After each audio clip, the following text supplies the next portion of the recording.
And welcome once again. Thank you for joining me for another episode of The Dark Place. I'm your host, Adam Chafin. And tonight we're going to really be diving into a very sad case, as is with all these cases. Now, often you learn more about a lot about the victim, the murdered, and as with all cases, we want to be as delicate and truthful and honest as we can be with the research, and we've done that. But I think this case is, as with all art, is deeply disturbing, because not only of the horrific crime that Zackary Davis bestowed upon his mother, but also because you can tell that Zackary Davis he's a lost soul. He's in it alone. And there's nothing but numbness and detachment behind his eyes. He seems to be possibly to the point he's devoid of human emotion. And there had been all the signs that would have led to Zackary Davis receiving help, treatment, which he did do. But let's get into a little bit of the case of Zackary Davis.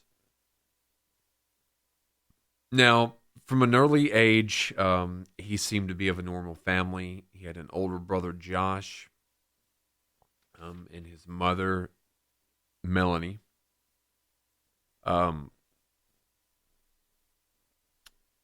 His father, Chris, passed away from Lou Gehrig's disease or ALS in 2007. And Zach's grandparents state that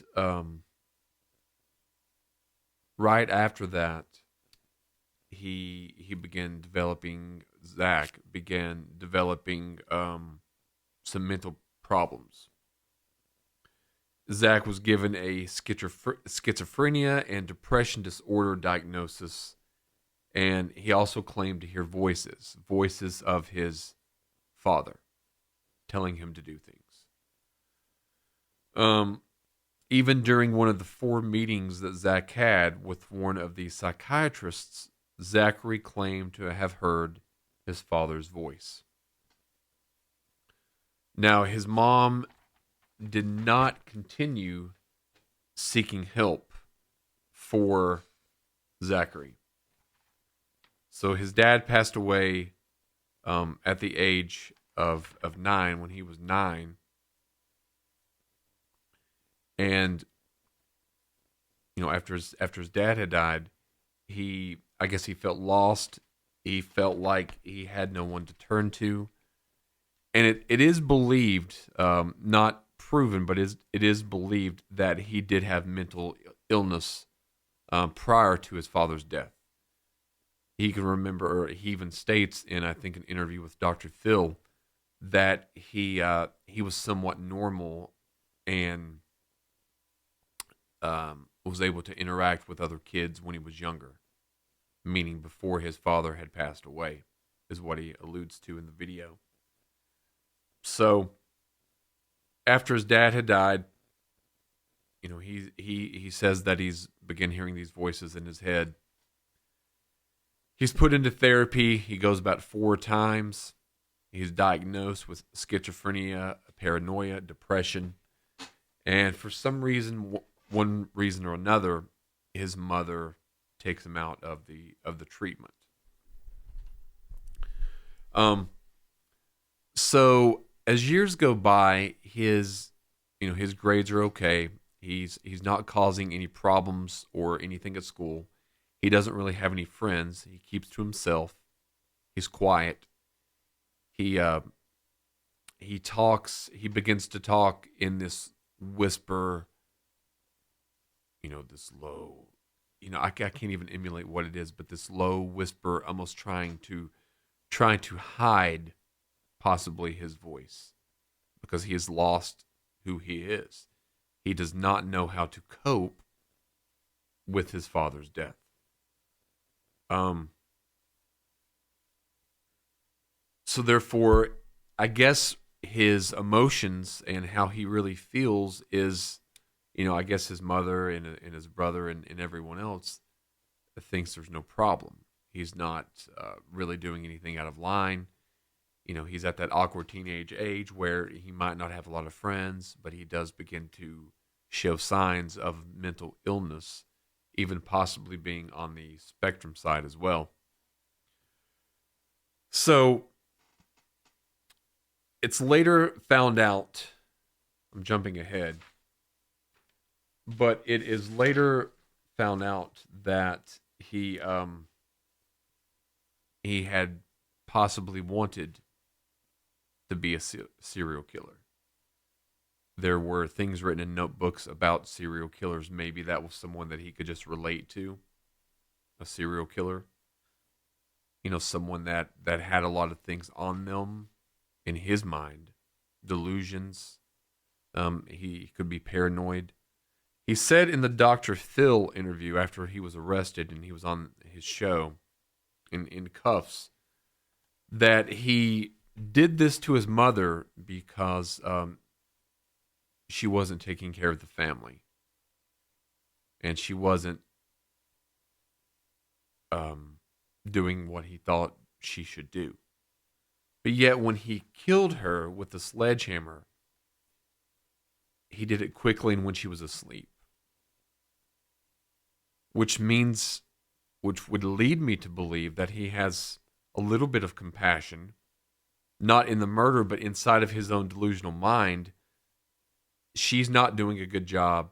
I'm hearing the voices. My dead father's in my mind telling me to do this. I've been having these voices for years, not getting help. And I guess at a certain point, you start to listen to those voices. I'm not 100% sure. I'm speculating in some aspects. But like I said, he had been in a downward spiral since losing his father. And like I said also, he had been diagnosed with depressive disorder with psychosis when he was 11. He reported hearing the voices, and his mother, like I said, discontinued seeking treatment. So the thought is, if he would have continued seeking this treatment, having this treatment, been on medication, would this have prevented this tragedy from occurring? I don't know. That's you can't really look back and say because it didn't happen that way. You can only speculate. But there's no factual evidence that would have caused any kind of a change, or it wouldn't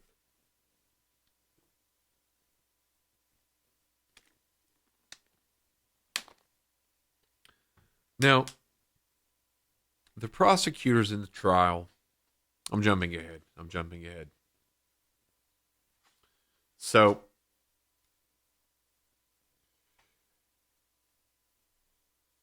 in 2012, as we've discussed, Zackary switched from being a regular kid to one who acts strangely, talk less, and speak in an unusual way when he finally decided to go into his mother's room, creep into his mother's room, open the door, stand over top of her body, her sleeping body, breathing in, breathing out.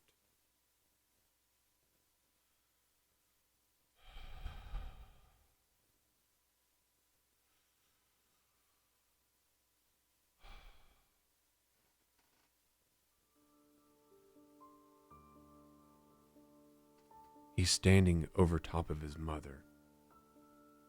A mother who was found lovingly in the text messages retrieved.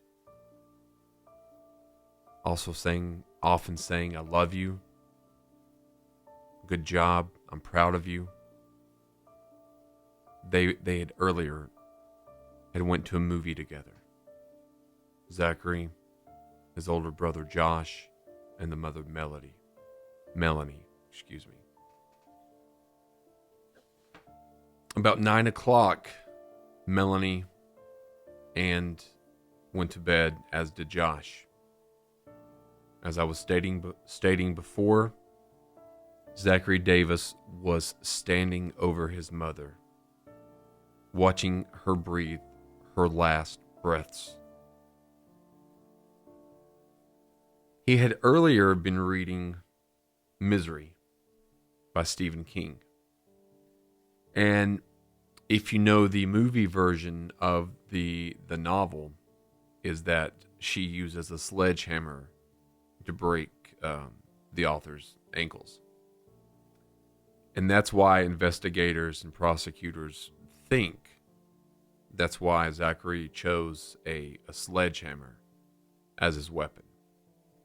That's not 100% accurate, but that is the speculation amongst those involved with the case.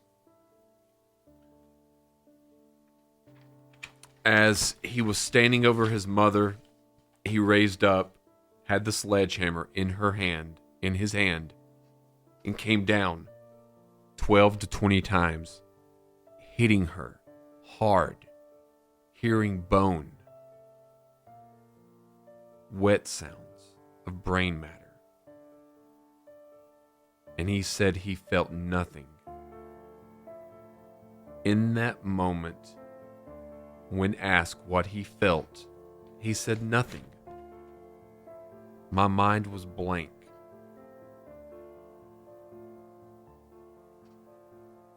He put a pillow over her head so his older brother Josh wouldn't hear anything.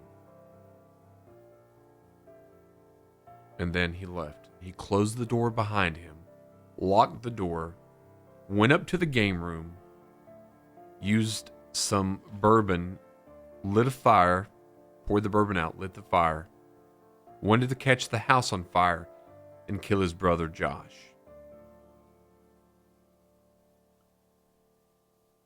Zackary left, and he left with a bag that he had packed, and then he started walking. This was in Tennessee, by the way, Hendersonville. And side note also that Zackary Davis and his family was from Bowling Green, Kentucky. That's his birthplace. So Zackary Davis's brother Josh wakes up. The smoke wakes him up. He runs, goes and tries to get the mother to make sure she's awake. He states that he had to bust open the door. He looked down at her, was in shock, seeing her decayed head punctured. He freaks out and he's leaving. He runs out. He has to leave. The house is on fire. Now, Zackary Davis is found 5 or 6 miles away, walking. Surveillance camera has found that he stopped at a convenience store around 2:30 a.m., purchased 2 Diet Pepsis and a street map of Tennessee. He's picked up, he's brought in for questioning, and this is actually how I learned of Zackary Davis, his interrogation. He answered the questions that he's asked in a whisper, almost a low whisper, almost a growl, but not an intimidating growl. Possibly could be. He didn't feel sorry for killing his mother.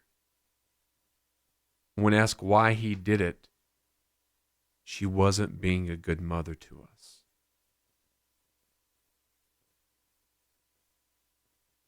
He also later claimed that his father asked him to kill his mother.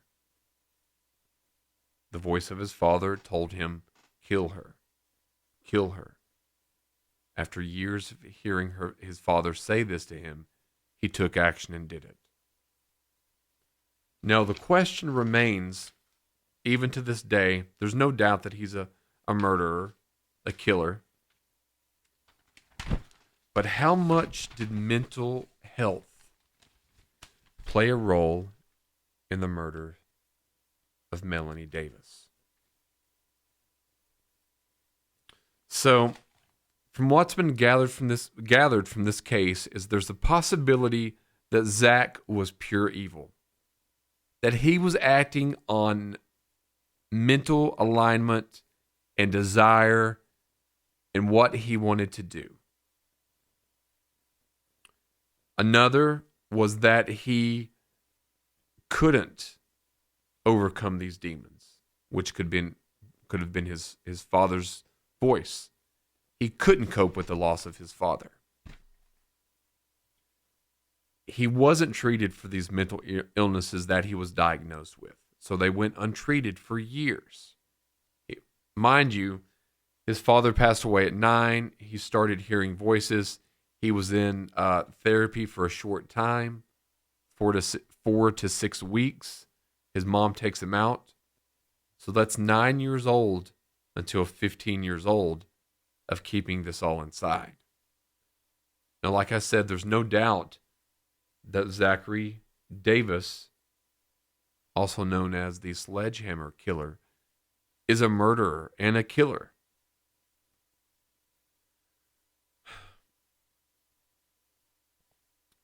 He was driven to psychosis, is what Dr. Bradley, a criminal psychiatrist, testified. Dr. Bradley Freeman. He said he suffered from schizophrenia and depressive disorder, and it went untreated for years, and that manifestation came about through the murdering of his mother. So there was also reason to believe that Zackary also thought that he may have been a schizophrenic, because he had looked up in a search history on his phone, he had looked up paranoid schizophrenic 1 week prior to murdering his mother. Now, later on, there was a couple different things when Zackary took this to the stand. Now, when he took to the stand, he made up a claim that his brother actually molested or raped him. There was no evidence that any of this was true, and this was thought, I guess, by the prosecution and researchers that this was a last-ditch effort to pass the blame on to someone else. And obviously that it didn't work. At the age of 17, 2 years after the murder, Zackary Davis was sentenced to life in prison for the first-degree murder and an additional 20 years for the attempted murder and aggravated arson for setting fire to his house and the possible murder of his older brother, Josh. In Tennessee, a life sentence is 60 years to be eligible for parole after 51 years of age. So Zackary Davis will be close to 70 years old when he is available for parole.